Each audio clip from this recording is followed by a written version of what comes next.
আমাদের বড় ভাইরা যারা প্রবাসে আছে বা তারা গেছে, তারা যে টাকাতে গেছে মনে করেন এই টাকাতে যদি বাংলাদেশে যদি প্রায় যদি গরু লালন পালন করে দিয়ে করতে পারতো, তাও তারা আশা করি অনেক সুখে থাকতো তারা দেশে থাকতে। সুপ্রিয় দর্শক, আসসালামু আলাইকুম। আজ চলে এসেছি ময়মনসিংহ জেলার ঈশ্বরগঞ্জ উপজেলার মরিচারচর গ্রামে। এখানে খোলামেলা পরিবেশে গরু লালন পালন করা হচ্ছে। কেন খোলামেলা পরিবেশে গরু লালন পালন করা হয়, এখানে খরচ কেমন, এইসব বিষয় নিয়ে বিস্তারিত তথ্য থাকবে। আশা করি পুরো ভিডিও জুড়ে সাথেই থাকবেন। আপনি গরু লালন পালন করেন কত বছর যাবত? দীর্ঘ 4-5 বছর ধরে লালন পালন করতে আসছি। প্রথমে কটা থেকে শুরু করেছিলেন? প্রথম 4টা থেকে শুরু করছি। এখন কয়টি গরু আছে? এখন প্রায় 18-20টা মতো আছে। 18 থেকে 20টা গরু আছে। কিভাবে গরু পালন করতেছেন? আমাদের গরু লালন পালন করতে আসছি খুব সহজেই, আমাদের তেমন পরিশ্রম হয় না। আমাদের মনে করেন এই দেখতেছেন গরু মাঠে আছে, সকালে নিয়ে আসি, সারাদিন খাওয়াবো, বিকাল 5টা বাজে আবার নিয়ে যাবো। নিয়ে যাওয়ার পরে মনে করেন যে অল্প কিছু বসিটা গরম পানি করে লবণ কুড়া দিয়ে খাওয়াই দেবো। তারপরে মনে করেন সন্ধ্যাবেলা আমাদের বলে তুলে আলাম, তো তেমন আমাদের পরিশ্রম হয় না। আপনার পক্ষে কি একা দেখা সম্ভব? হ্যাঁ, একা সম্ভব, পাওয়া যায়, সমস্যা হয় না। কোন ধরনের গরুতে লাভ বেশি, গাভী না ষাঁড়? গাভী তো লাভ আছে, আবার সারও তো বেশি লাভ আছে।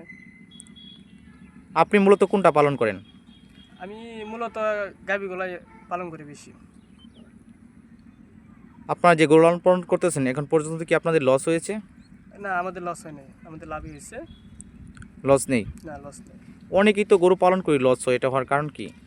এটা অনেকেই বুঝতে পারে না, বা মনে করেন যে একটা গরু অসুখ বিসুখ হয়েছে, বা ডাক্তার পরামর্শ নেয় না, বা ডাক্তারের সাথে কথা বলে না, ওষুধপাতি কিছু ঠিক মতো খাওয়ায় না, সেই জন্য হয়তো গরুতে লস খায় বা হয়তো গরু মারা যায়, সেই জন্য হয়তো তারা লস হয়ে পড়ে। আপনি যে যে গরুগুলো পালন করতেছেন আপনার নিজের কাছে কেমন লাগে?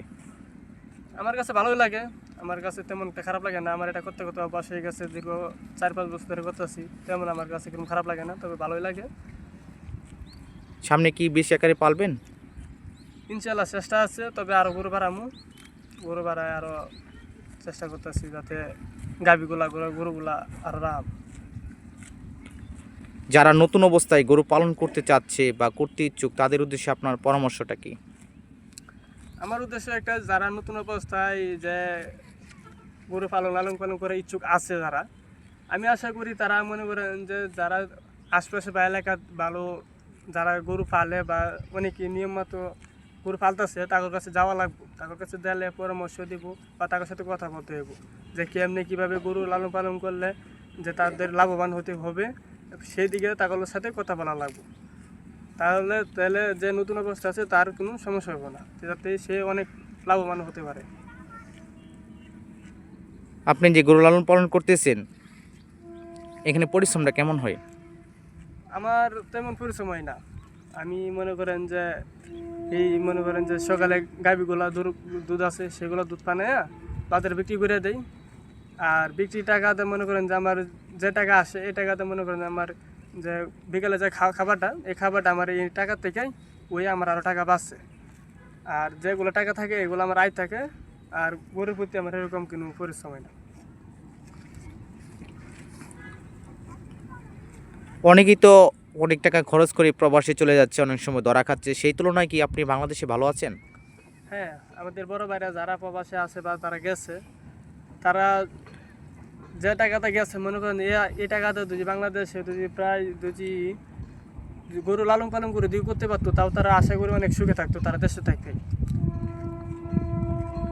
সেই তুলনায় ভালো আছেন? সেই তুলনায় অনেক ভালো আছি, তবে আমিও ভালো আছি। বিদেশ থেকে যাওয়ার থেকে আমি দেশে করে খাইতেছি, তাতে আমার কাছে অনেক আনন্দ লাগতেছে। এর পাশাপাশি কি করেন? তার পাশাপাশি কৃষিকাজ করি, মানে কৃষিকাজ করে মনে করেন ধান গম ভুট্টা এগুলাই করি। কৃষির উপর নির্ভরশীল? কৃষির উপর নির্ভরশীল। সুপ্রিয় দর্শক, আপনারা দেখতে পাচ্ছেন একেবারেই খোলামেলা পরিবেশে মাঠের মধ্যে গরুকে ঘাস খাওয়ানো হচ্ছে। দেখতে অনেকটা চমৎকার, খুবই ভালো লাগে। আপনারাও গরু লালন পালন করুন। গরু লালন পালনের লস নেই, লাভই হয়। আপনারা যদি সঠিকভাবে গরু পালন করতে পারেন সেক্ষেত্রে এখান থেকে ভালো একটি মুনাফা অর্জন করতে পারবেন।